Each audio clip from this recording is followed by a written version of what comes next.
sound something like this. Oh, hello. I didn't see you there. Sorry, I'm just practicing my voices for today's installment of The Lion, the Witch and the Wardrobe, read by me. Written by C.S. Lewis, the great genius that he is. Have I done this too early? No, it's 5:30.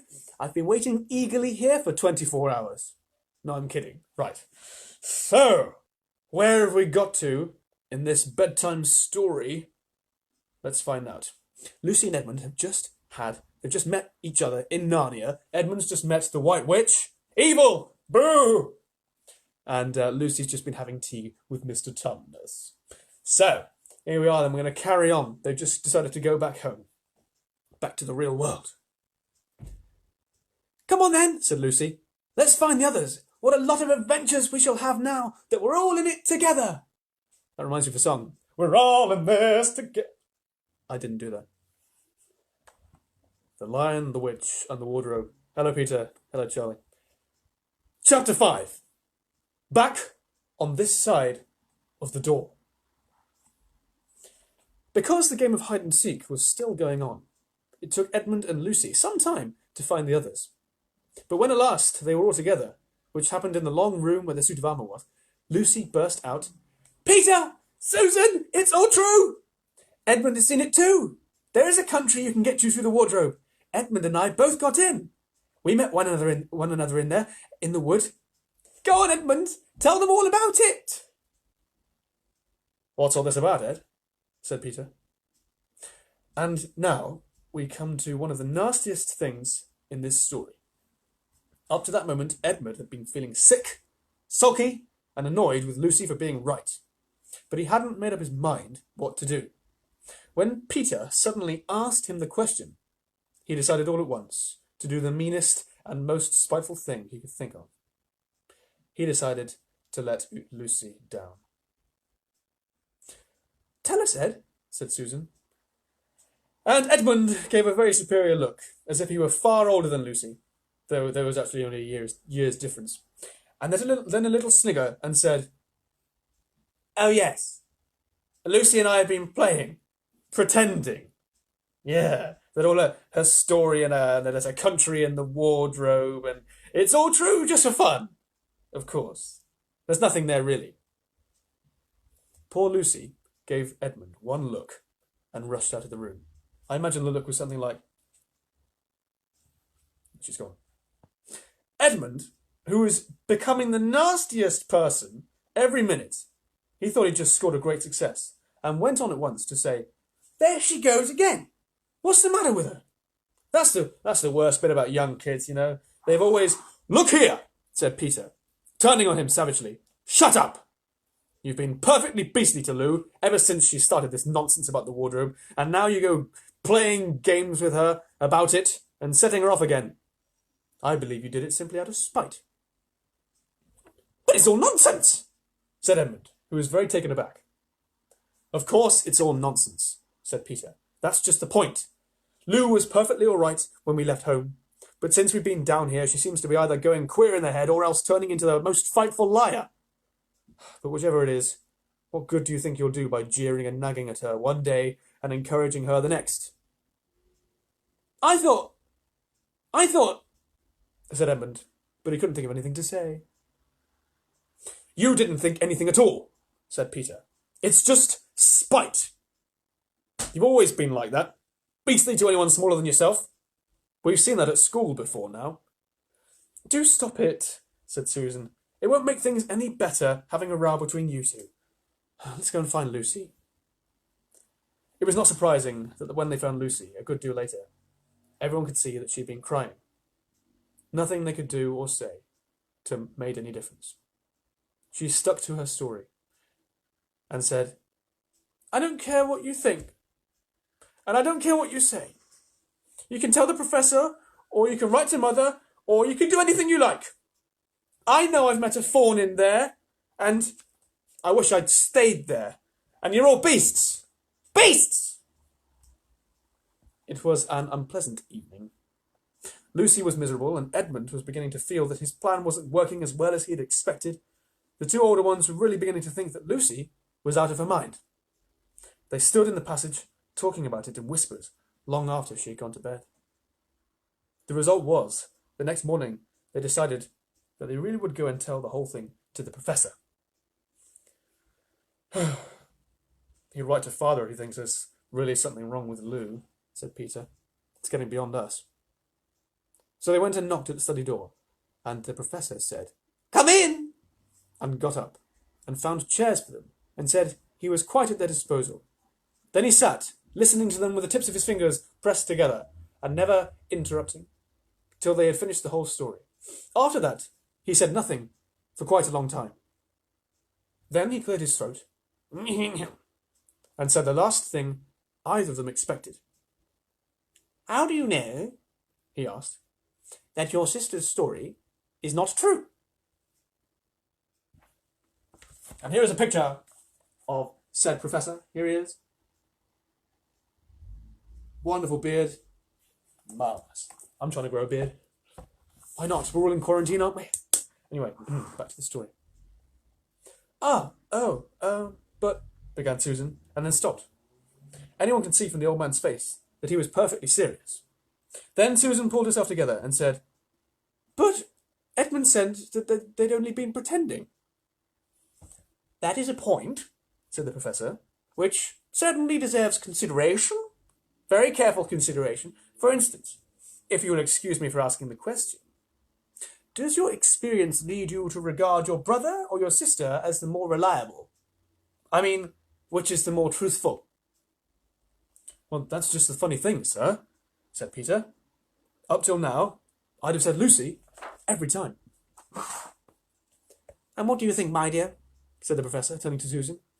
"Well," said Susan, "in general I'd say the same as Peter. But this couldn't be true. All this about the wood and the fawn." "That's more than I know," said the professor. "And a charge of lying against someone whom you have always found truthful is a very serious thing.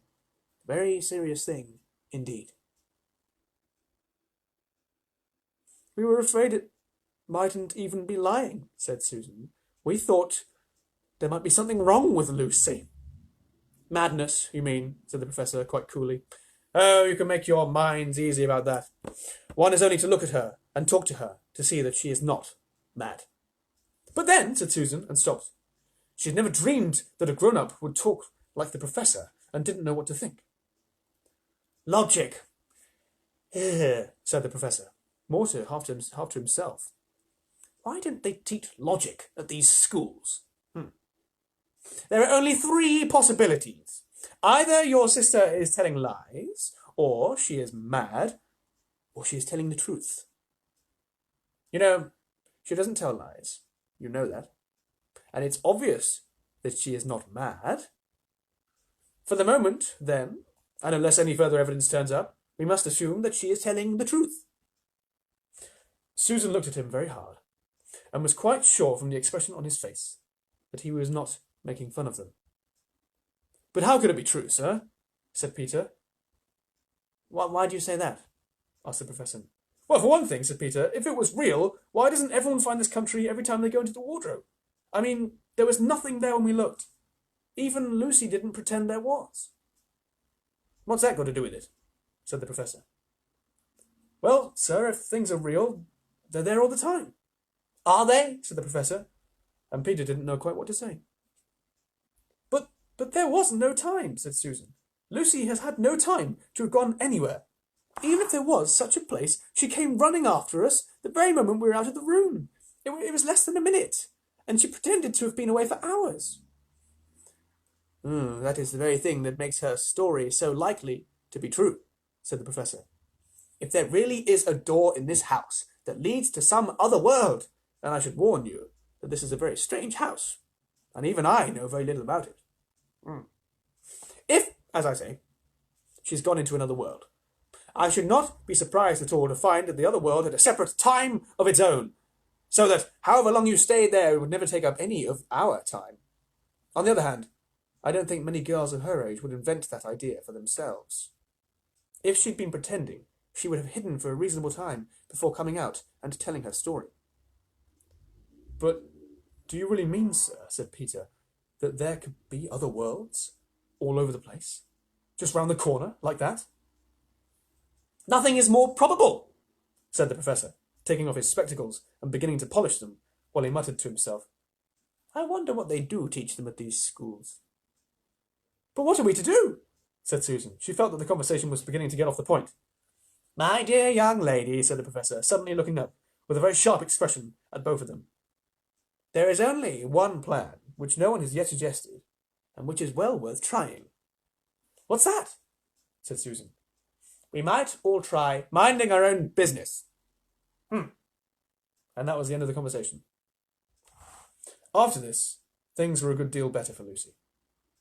Peter saw to it that Edmund stopped jeering at her, and neither she nor anyone else felt inclined to talk about the wardrobe at all. It had become a rather alarming subject, and so for a time it looked as if all the adventures were coming to an end. But that was not to be. This house of the professor's, which even he knew so little about, was so old and famous that people from all over England used to come and ask permission to see over it.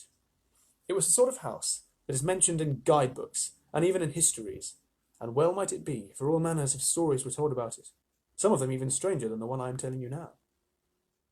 And when parties of sightseers arrived and asked to see the house, the professor always gave them permission, and Mrs. Macready, the housekeeper, showed them round, telling them about the pictures and the armour and the rare books in the library. Mrs. Macready was not fond of children, and didn't like to be interrupted when she was telling visitors all the things that she knew. She had said to Susan and Peter, almost on the first morning, along with a good many other instructions, And please remember, you're to keep out of the way whenever I'm taking a party over the house. Just as if any of us would want to waste half the morning trailing round with a crowd of strange grown-ups, said Edmund, and the other three thought the same. That was how the adventures began for the third time. Now, I am going to show you this picture of the house.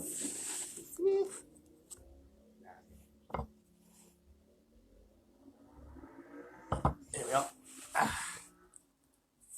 Remember, you can always pause it if you want to get a closer look. A few mornings later, Peter and Edmund were looking at a suit of armour and wondering if they could take it to bits, when the two girls rushed into the room and said, Look out! Here comes the Macready, and a whole gang with her. Sharp's the word, said Peter, and all four of them made off through the door at the end of the room. But when they'd gone out into the green room and beyond it, gone out into the green room and beyond it, into the library, then suddenly heard voices ahead of them and realised that Mrs. Macready must be bringing her party of sightseers up the back stairs, instead of going up the front stairs, as they had expected. And after that, whether it was that they lost their heads, or that Mrs. Macready was trying to catch them, or that some magic in the house had come to life and was chasing them into Narnia, they seemed to find themselves being followed everywhere, until at last Susan said, Oh, bother these trippers! Here, let's get into the wardrobe room till they've passed. No one will follow us in there. I don't know why Susan's got a voice of an old woman, but that's just happened now. But the moment they were inside, they heard the voices in the passage, and then someone fumbling at the door, and then they saw the handle turning. Quick, said Peter, there's nowhere else. And he flung open the wardrobe. All four of them bundled inside it and sat there, panting, in the dark. I don't know why they're so scared. Never mind. Peter held the door closed, but did not shut it, for of course he remembered, as every sensible person does, that you should never, never shut yourself in a wardrobe. He's mentioned that 4 times now, I swear. If there's nothing else you learn from this book by C.S Lewis, don't shut yourselves in wardrobes. Chapter 6. Into the Forest.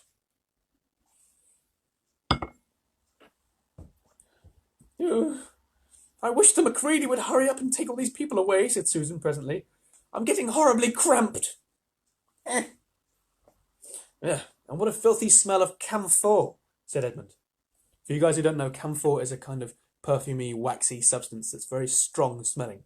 Whew. Oh, I expect the pockets of these coats are full of it, said Susan, to keep away the moths. There's something sticking into my back, said Peter. And isn't it cold, said Susan. Now that you mention it, it is cold, said Peter. And hang on, it's all, yeah, it's all wet too. What's the matter with this place? I'm sitting on something wet. It's getting wetter every minute. He struggled to his feet. Let's get out, said Edmund. They've gone. Oh, oh, oh, said Susan suddenly, and everyone asked her what was the matter. I'm sitting against a tree, said Susan. And look, it's getting light over there. By Jove, you're right, said Peter. And look there, and there, it's trees all around, and this wet stuff is snow. Why, I do believe we've got into Lucy's wood after all.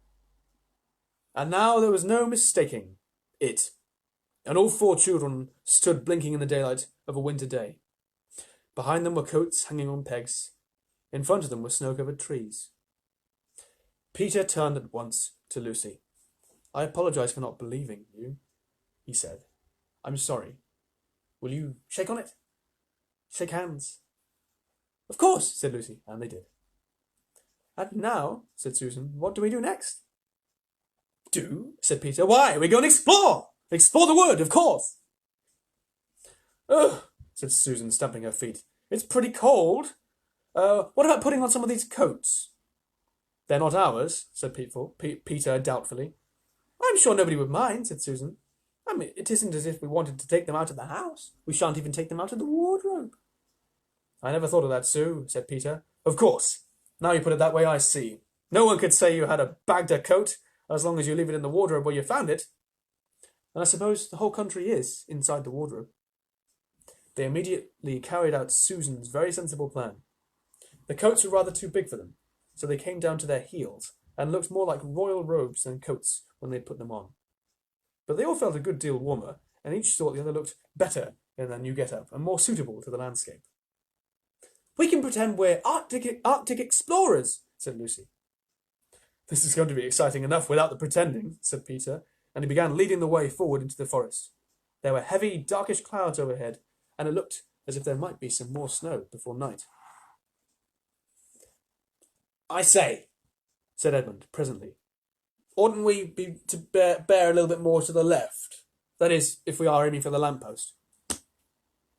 He had forgotten for the moment that he must pretend never to have been in the wood before. The moment the words were out of his mouth, he realised that he'd given himself away. Everyone stopped. Everyone stared at him. Peter whistled. So you really were here, he said. That time Lou said that she'd met you in here, and you made out that she was telling lies. There was a dead silence. Well, of all the poisonous little beasts, said Peter, and shrugged his shoulders and said no more.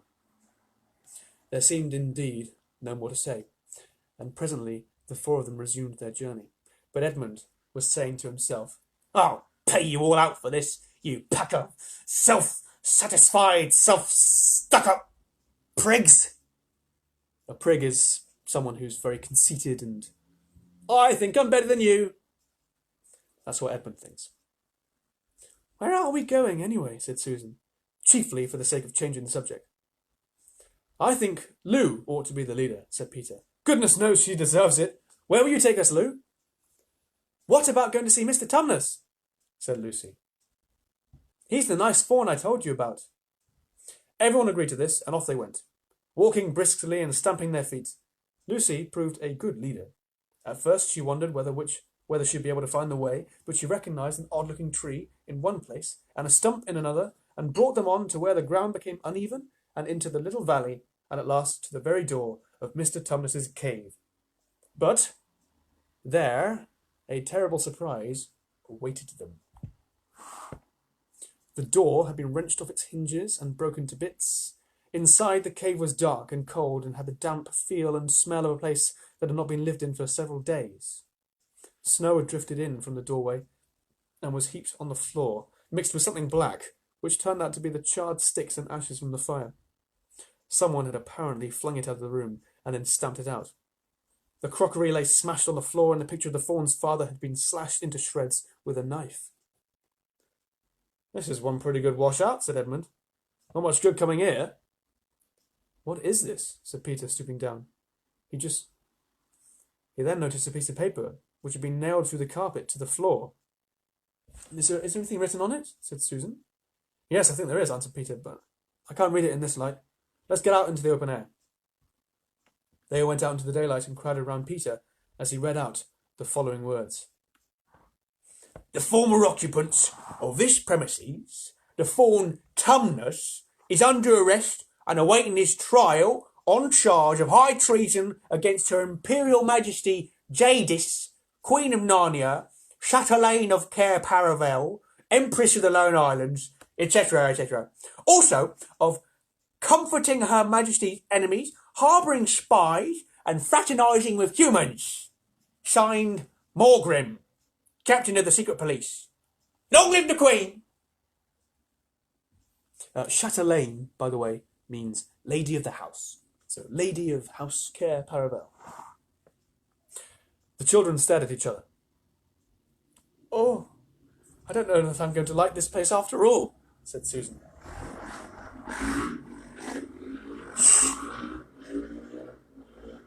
The joys of living on a high street, I tell you. Good grief. They should be self-isolating, not out on their bikes going. Anyway, carry on with the story. Who is this Queen, Lou? Said Peter. Do you know anything about her? She isn't really a queen at all, answered Lucy. She's a horrible witch, the White Witch. Everyone, all the wood people, hate her. She's made an enchantment over the whole country so that it's always winter here and never Christmas. And Megan Milne is watching and she likes Christmas. That will make her very sad.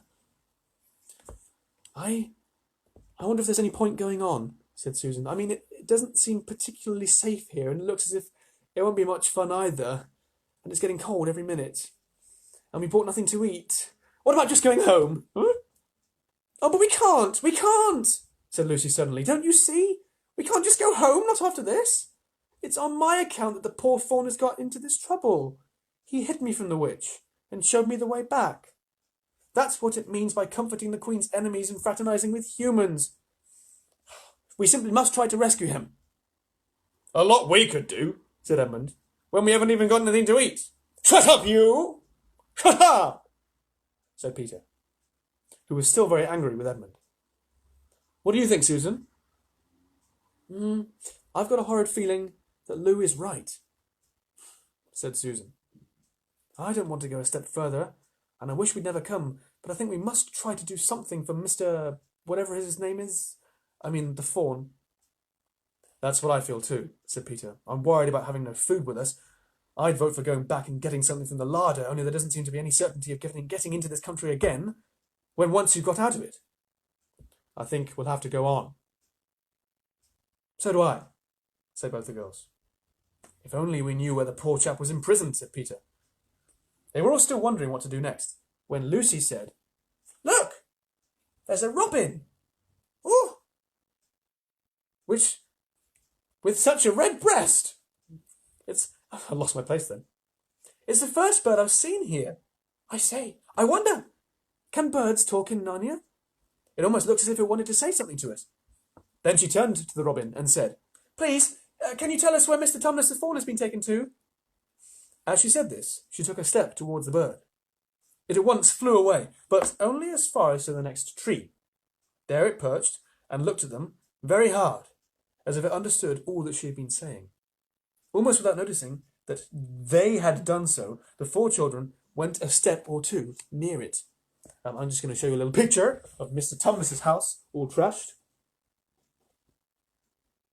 Broken cave. There we go. One more page and then we're all done for today. Right. At this, the robin flew away again to the next tree and once more looked at them very hard. You couldn't have found a robin with a redder chest or brighter eyes. Oh, go on, I've got a picture of the robin as well. Here you go. You see? Yes. Do you know, said Lucy, I really believe he means us to follow him.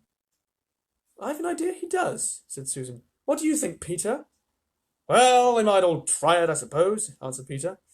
The robin appeared to understand the matter thoroughly. It kept going from tree to tree, always a few yards ahead of them, but always so near that they could easily follow it. In this way, it led them on, slightly downhill. Wherever the robin alighted, a little shower of snow would fall off the branch, Presently the clouds parted overhead, and the winter sun came out, and the snow all around them grew dazzlingly bright. They had been travelling in this way for about half an hour when the two girls in front, when Edmund said to Peter, "If you're not still too high and mighty to talk to me, I've something to say which you'd better listen to." "What is it?" asked Peter. "Hush, not so loud," said Edmund. "It's no good frightening the girls. But have you realised what we're doing?" "What?" said Peter, lowering his voice to a whisper. "We're following a guide we know nothing about. How do we know which side the bird is on? Why shouldn't it be leading us into a trap? Huh?" "That's a nasty idea. Still, a robin, they're good birds in all the stories that I've read. I'm sure a robin wouldn't be on the wrong side," said Peter. "If it comes to that, which is the right side? How do we know that the fawns are in the right and the queen, yes, I know I've been told that she's a witch. How do we know she's in the wrong? We don't really know anything about either." "The fawn saved Lucy." "He said he did. But how do we know? And there's another thing too. Has anyone got the least idea of a way home from here?" "Great Scott!" said Peter. "I hadn't thought of that." "And no chance of dinner either," said Edmund. He's still got Turkish Delight in the mind. And that is the end of the chapter. Meet me again tomorrow evening at 5:30 to find out what happens to the four children alone and lost in the dark and snowy woodlands, or the bright and snowy woodlands of Narnia. Thanks for watching. I hope you enjoyed yourself. I again enjoyed myself. It's a good book, this. It really is. Right. Good night to all of you little ones if you're going to bed. Good night to you adults in a few hours when you go to bed. God bless you. Stay well, stay safe, stay healthy, stay positive as well. And I will see you tomorrow evening. Thank you for watching. Bye-bye.